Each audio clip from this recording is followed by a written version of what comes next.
ನಮಸ್ಕಾರ ಸ್ನೇಹಿತರೆ, ಹ್ಯಾಪಿ ಗುರು tech talk YouTube ಚಾನೆಲ್ಗೆ ಸುಸ್ವಾಗತ. ನನ್ನ ಹೆಸರು ರೇಣುಪ್ರಸಾದ್.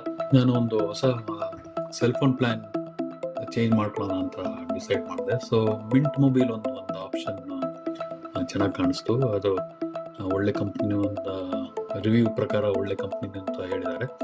ಸೊ ಇದನ್ನ ನೋಡೋಣ. ಸೊ ಅವ್ರದ್ದು ಒಳ್ಳೆ ಡೀಲ್ಗಳು ಇದೆ. ಅಂದರೆ ಇದು ಸ್ಟ್ಯಾಂಡರ್ಡ್ ಅವ್ರದ್ದು. ಇದು 4 GB $15 ಮಂತ್ಗೆ, ಅಥವಾ ಅನ್ಲಿಮಿಟೆಡ್ $30 ಪರ್ ಮಂತು.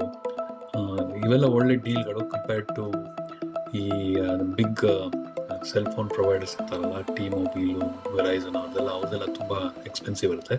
ಸೊ ನಾನು 4 GB $15 per month option select ಮಾಡಿ ಆರ್ಡರ್ ಪ್ಲೇಸ್ ಮಾಡಿದೆ. ಇವತ್ತು ನಂದು ಸಿಮ್ ಕಾರ್ಡ್ ಬಂದಿದೆ. ಇದು SIM card kit. SIM card ಕಿಟ್ಟಲ್ಲಿ ಸಿಮ್ ಕಾರ್ಡ್ ಜೊತೆ ಅದರದ್ದು ಕಾರ್ಡಲ್ಲಿ ಆ್ಯಕ್ಟಿವೇಶನ್ ಕೋಡ್ ಇರುತ್ತೆ. ಸೊ ನಂದು ಸಿಮ್ ಕಾರ್ಡು ಇದೆ, ಆ್ಯಕ್ಟಿವೇಶನ್ ಕೋಡ್ ಆಪ್ಷನ್ ಇದೆ. ಸೊ ನಾವು ಮಿಂಟ್ ಮೊಬೈಲ್ ವೆಬ್ಸೈಟ್ಗೆ ಹೋಗಿ ಆ್ಯಕ್ಟಿವೇಟ್ ಅಂತ ಕ್ಲಿಕ್ ಮಾಡೋಣ. ಆ್ಯಕ್ಟಿವೇಟ್ ಕ್ಲಿಕ್ ಮಾಡಿದಾಗ ಅದು ಯೋರ್ ಆ್ಯಕ್ಟ್ ಕೋಡ್ ಅಂತ ಸ್ಲಾಟಲ್ಲಿ ನಾವು ಆ್ಯಕ್ಟಿವೇಶನ್ ಕೋಡ್ನ ಎಂಟ್ರ್ ಮಾಡಿದ್ರೆ ಅದ್ರ ರೈಟ್ ಸೈಡಲ್ಲಿ ನೋಡಿ ಅದು ಯಾವ ಥರ ಎಲ್ಲಿರುತ್ತೆ ಅಂತ ಗೊತ್ತಾಗುತ್ತೆ. ನಮ್ಮ ಕಾರ್ಡ್ ಮೇಲೆ ಅದಿರುತ್ತೆ. ಅದನ್ನು ಎಂಟ್ರ್ ಮಾಡ್ತೀನಿ. ಅದು ಎಂಟ್ರ್ ಮಾಡಿ ಗೆಟ್ ಸ್ಟಾರ್ಟೆಡ್ ಅಂತ ಕ್ಲಿಕ್ ಮಾಡ್ತೀನಿ. ಸೊ ಕ್ಲಿಕ್ ಮಾಡಿದಾಗ ಅದು ಆ್ಯಕ್ಟಿವೇಶನ್ ಕೋಡ್ ಕರೆಕ್ಟ್ ಇದ್ದರೆ ಈಗ ನೆಕ್ಸ್ಟ್ ಸ್ಕ್ರೀನ್ ಹೋಗುತ್ತೆ. ನೆಕ್ಸ್ಟ್ ಸ್ಕ್ರೀನಲ್ಲಿ ನನ್ನ ಫೋನು ಈ ಕಂಪ್ನಿ ಸಿಮ್ ಕಾರ್ಡಿಗೆ ಕಂಪ್ಯಾಟಬಲ್ ಇದೆ ಅಂತ ಒಂದು ಆಪ್ಷನ್ ಚೆಕ್ ಮಾಡೋಕ್ಕೆ ಕೊಟ್ಟಿದ್ದಾರೆ. ಸೊ ನಂದು ಸ್ಯಾಮ್ಸಂಗ್ M30s ಫೋನು. ಸೊ ನೋಡೋಣ ಬನ್ನಿ, ಅದು ಅಲೋ ಮಾಡುತ್ತಾ ನೋಡೋಣ. ಸೊ ಸುಮಾರು ಫೋನು ಕಂಪ್ಯಾಟಬಲ್ ಇದೆ ಲಿಸ್ಟಲ್ಲಿ ತೋರಿಸ್ತಾ ಇದೆ ನೋಡಿ. ಎಲ್ಲ ಥರದ ಫೋನು ಆಪ್ಷನ್ ಇದೆ. ಸೊ ಇದು ಸ್ಯಾಮ್ಸಂಗ್ ಫೋನ್ಗಳು. ಸೊ ನನ್ನ ಫೋನು ಇರುತ್ತೆ ಇದರಲ್ಲಿ ಲಿಸ್ಟಲ್ಲಿ. ನೋಡೋಣ ಬನ್ನಿ. ಸೊ M30s ಇದೆ. ಅಲ್ಲಿ ಸೆಲೆಕ್ಟ್ ಮಾಡಿ ಚೆಕ್ ಫೋನ್ ಅಂತ ಕ್ಲಿಕ್ ಮಾಡ್ತೀನಿ. ಚೆಕ್ ಫೋನ್ ಅಂದಾಗ ಒಂದು ಡಿಸಪಾಯಿಂಟ್ಮೆಂಟ್ ಏನಾಯಿತು ಅಂದರೆ ಅದು ಇಲ್ಲ ಕಂಪ್ಯಾಟಬಲ್ ಇಲ್ಲ ಅಂತ ಹೇಳ್ತಾ ಇದೆ. ಬಟ್ ಅದು ನಾನು ಸದ್ಯಕ್ಕೆ ತಲೆ ಕೆಡ್ಸ್ಕೊತಿಲ್ಲ. ನೋಡೋಣ ರಿಯಲಿ ಕಂಪ್ಯಾಟಬಲ್ ಇಲ್ವಾ ನೋಡೋಣ. ಯಾಕೆಂದರೆ ಫಸ್ಟು ಆ್ಯಕ್ಟಿವೇಟ್ ಮಾಡಿ ನೋಡೋಣ ನೆಕ್ಸ್ಟ್ ಸ್ಟೆಪ್ಪು.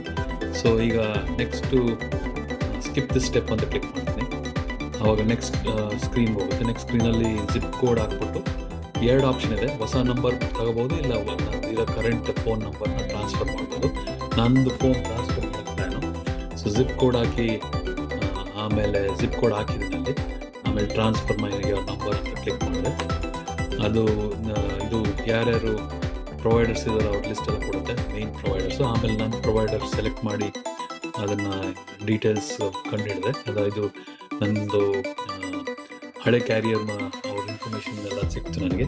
ಎಂಟ್ರ್ ಮಾಡಿದ್ದೀನಿ. ಸೊ ನೆಕ್ಸ್ಟ್ ಸ್ಟೆಪ್ ಹೋಗಿದೆ. ಈಗ ಈ ನೆಕ್ಸ್ಟ್ ಸ್ಟೆಪ್ಪಲ್ಲಿ ನಾನು first name last name enter ಮಾಡ್ತೀನಿ.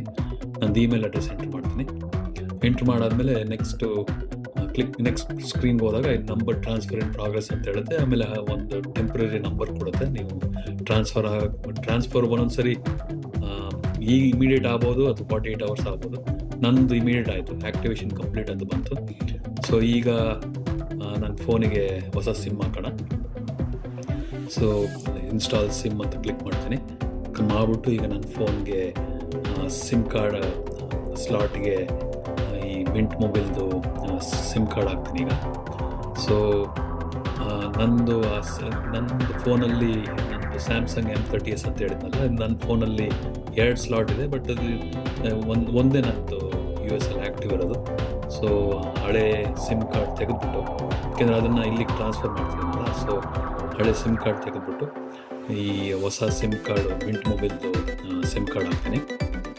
ಸೊ ಅದು ಹಾಕಬೇಕಾದ್ರೆ ನೀವು ಕರೆಕ್ಟಾಗಿ ನೋಡಿ ಹಾಕಬೇಕು. ಸೊ ನಾನು ಫಸ್ಟು ಉಲ್ಟಾ ಹಾಕಿದ್ದೆ, ಆಮೇಲೆ ಗೊತ್ತಾಯ್ತು ಅದು ಸ್ವಲ್ಪ ಮೂವ್ ಮಾಡಿದಾಗ ಅದು ಕ್ಲೀನಾಗಿ ಕೂತಿರಲಿಲ್ಲ. ಸೊ ಈಗ ರಿವರ್ಸ್ ಮಾಡಿ ಕರೆಕ್ಟಾಗಿ ಹಾಕ್ತೀನಿ. ಈಗ ನೋಡಿ, ಅದು ಸರಿಗೆ ಆಗ್ತಿಲ್ಲ ಅದು. ಸೊ ಅದು ತೆಗೆದುಬಿಟ್ಟು ಉಲ್ಟಾ ಹಾಕ್ತೀನಿ ಈಗ. ಸೊ ಈಗ ಕರೆಕ್ಟಾಗಿ ಕೂತಿದೆ ಇದು. ಸೊ ಈಗ ರೆಡಿ ಇದೆ ಸ್ಲಾಟ್ಗೆ ಹಾಕೋಕ್ಕೆ. ಸೊ ಈಗ ಇನ್ಸ್ಟಾಲ್ ಮಾಡಿದ್ದೀನಿ. ಸೊ ಸ್ಲಾಟ್ಗೆ ಫೋನ್ ಸ್ಲಾಟಿಗೆ ಹಾಕ್ತಾ ಇದ್ದೀನಿ. ಫೋನ್ ಸ್ಲಾಟಿಗೆ ಹಾಕಿ ನಾನು ಫೋನು ಬೂಟ್ ಮಾಡ್ತೀನಿ. ಬೂಟ್ ಮಾಡಿದಾಗ ನನ್ನ ಫೋನಲ್ಲಿ ಅದು ಒಂದು ಟೆಕ್ಸ್ಟ್ ಮೆಸೇಜ್ ಬಂದಿರುತ್ತೆ ಮಿಂಟ್ ಮೊಬೈಲಿಂದ.